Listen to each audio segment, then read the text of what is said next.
After a night at the pub, a woman fatally stabbed her boyfriend in the heart and was sentenced to life in prison with a minimum term of 18 years. On the evening of April 10 this year, Emma Walsh stabbed Gary Morgan to death at her home on Laven Close in Everton. She was unanimously convicted of murder by a jury last Friday after only 1 hour and 37 minutes of deliberation. The 31-year-old returned to Liverpool Crown Court on Monday for sentencing. Throughout the hearing, Walsh sat with her back to the public gallery. You and he had been in a relationship for about a year before that fatal night, said honorary recorder of Liverpool Judge Andrew Menery KC during sentencing. It started out well enough and there were some good times. However, for much of its existence, it was a turbulent relationship marked by frequent unpleasant squabbles.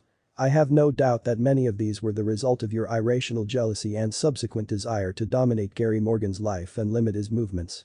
Mr. Morgan was described by Judge Menery as a kind, quiet and considerate man who was loved by all, and he added, you were making his life an utter misery. For no apparent reason, but when you're drunk, your temper flares, and Gary Morgan was frequently on the receiving end. Gary Morgan, in reality, posed no threat to you that night. It's a tragic irony that so many members of his family, including Gary Morgan, predicted that if he stayed with you a woman he clearly loved you'd kill him.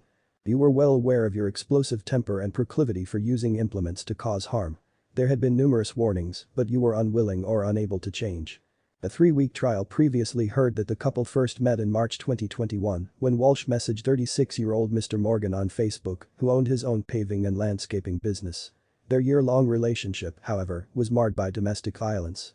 She had used tools of his trade to attack him, swinging a rake at him and leaving him with a big gash on his eyebrow after an attack with a spirit level.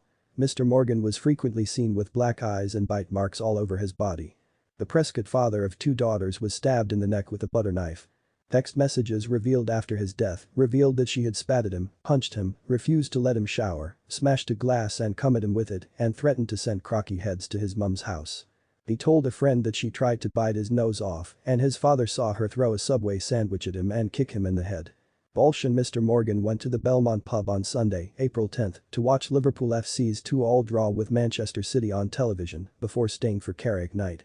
At around 10 p.m. they returned to the bungalow on Laven Close where she stabbed and killed the tradesman in the chest in a drink-fueled explosive rage. Following that, she claimed that he had been attacked by some fella in town before suggesting that one of her former partners was to blame. The murderer then changed her story, claiming he died after falling onto a broken shard of plastic from a Bluetooth speaker. Walsh belatedly admitted to being responsible but claimed she did so in self-defense after he began throttling her. The mother of 2 adopted boys had a history of using weapons against her boyfriends. One of them was stabbed in the wrist with a knife, severing an artery. Walsh later threatened to stab another partner with a knife. What is clear is that drink played a role in this relationship on both sides, said Richard Pratt KC, defending. This is not a case where you can safely conclude there was a murderous intent. There was clearly no premeditation. The court heard testimony about a long history of anxiety and depression. The defendant had an unsettling childhood, moving from fostering placement to fostering placement.